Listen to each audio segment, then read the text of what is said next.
Hey everybody, Mitchell here from thehockeyrefbook.com. In this video, we're going to be looking at another example of a potential impact penalty.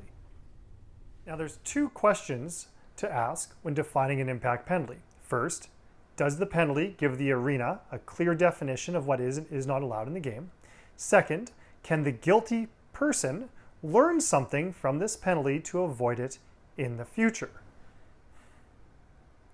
If you answer yes to both those questions, impact penalty, call it.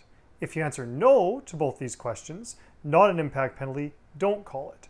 And if you get one yes and one no, then you need to make a decision about what the game needs in that moment in time. Before I show you today's example, remember that the goal of these videos is to help you learn to communicate using impact penalties. So don't focus on what is and isn't a penalty, but what you're communicating with the penalty that you are calling. Now, here's the example.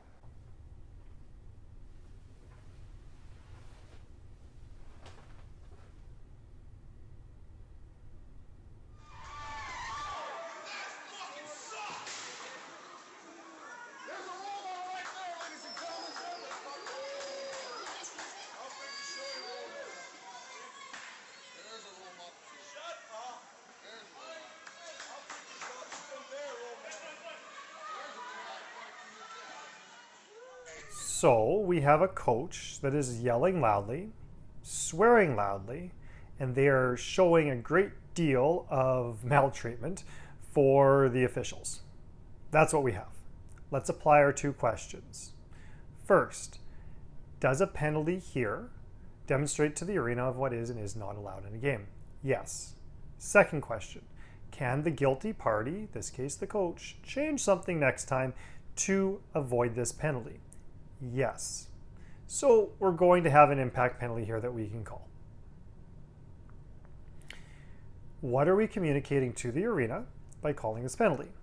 We are saying that maltreatment of officials is not acceptable, that you cannot scream at other humans. We're also communicating that generally taking away from the game for other people's enjoyment by screaming in general is not acceptable. What can this coach do differently next time to avoid this penalty? This coach can use his captains to ask questions. This coach can choose not to scream. This coach can just be silent instead of screaming.